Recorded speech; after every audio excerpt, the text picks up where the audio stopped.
মুন্সিগঞ্জ লঞ্চঘাট থেকে ট্রলারে করে প্রতিদিন কয়েক হাজার মানুষ ঢাকা ও চাঁদপুরে জীবনের ঝুঁকি নিয়ে যাতায়াত করছেন, অথচ সেখানে থাকে না কোনো লাইফ জ্যাকেট। এ নিয়ে আরও জানাতে সরাসরি যুক্ত হচ্ছেন সহকর্মী সুমিত সরকার। সুমন, ঝুঁকিপূর্ণ এই নৌযাত্রা নিয়ে কি বলছেন কর্তৃপক্ষ, জানাবেন।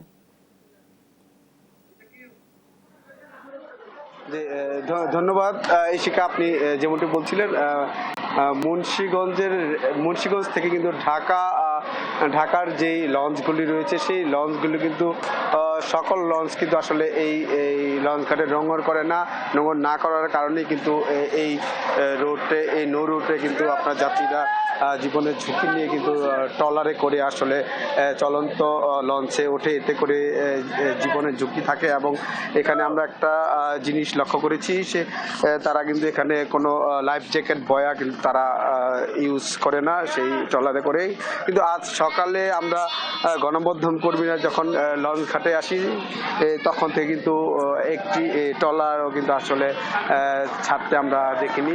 এই রুটে কিন্তু আপনার প্রতিদিন 17টি লঞ্চ কিন্তু ঢাকার উদ্দেশ্যে এই লঞ্চ ঘাটে নোঙর করে এবং যাত্রী কিন্তু অনেক থাকার কারণে কিন্তু তারা কিন্তু এখানে বলছেন যে আসলে লঞ্চের সংখ্যা যদি আরো বাড়ানো যেত তাহলে কিন্তু আমাদের এই ট্রলারে করে আর উঠতে হতো না। আমরা নিঃসন্দেহেই খুব সুন্দরভাবে আসলে আমরা রাজধানীতে যাতায়াত করতে পারতাম। এবং এখানে শুধু রাজধানীতে নয়, এখানে কিন্তু দক্ষিণবঙ্গের চাঁদপুর, ভোলা, খুলনা সহ বিভিন্ন রুটের কিন্তু মানুষ কিন্তু এই লঞ্চ নৌপথে কিন্তু আসলে এই লঞ্চ ঘাট দিয়ে কিন্তু তারা যাতায়াত করেন। তারাও কিন্তু আসলে একই রকম বিপাকে পড়েন বলে আমরা এখানে এসে জানতে পেরেছি। তো এখানে কিন্তু আসলে এই বিআইডব্লিউটি এর যে কর্মকর্তা রয়েছে লঞ্চ ঘাটের, তার সাথে আমি কথা বলেছি। তারা কিন্তু যেটি জানিয়েছেন যে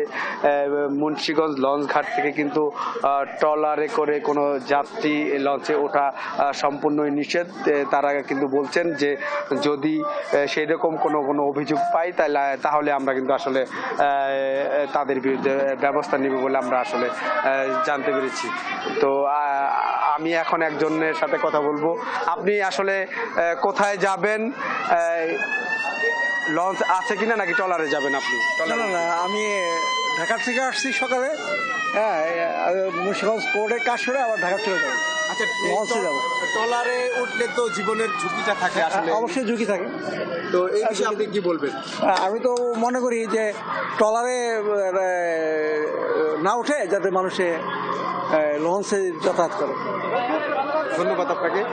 আসলে আপনি যেমনটি শুনছিলেন, তারা কিন্তু বলছেন যে আসলে পর্যাপ্ত পরিমাণ লঞ্চ না থাকা কিন্তু তারা কিন্তু আসলে ট্রলারে জীবনের ঝুঁকি নিয়ে তারা কিন্তু লঞ্চে ওঠে। এই মুন্সিগঞ্জেই কিন্তু এই ট্রলার থেকে আসলে এই লঞ্চে ওঠার একটি আমরা আসলে সবসময় দেখতে পাই। তো এখানে কিন্তু আসলে যাত্রীরা কিন্তু সবসময় বলছেন যে তারা যে পরিমাণ মুন্সিগঞ্জ থেকে ঢাকায় যাত্রী যায় সেই পরিমাণ কিন্তু আসলে লঞ্চ এই লঞ্চ ঘাটে নোঙর করেন না। তারা কিন্তু আসলে বাধ্য হয়েই ট্রলারে করে আসলে এই লঞ্চে আসলে উঠতে হয় বলে আমাদের এখানকার যাত্রীরা জানিয়েছেন। তো আসলে কর্তৃপক্ষর সাথে কথা বলেছি, তারা কিন্তু বলছেন যে যদি ট্রলারে কেউ ওঠে তাদের বিরুদ্ধে আইনানুগ ব্যবস্থা গ্রহণ করবে বলে আমাদের জানিয়েছেন।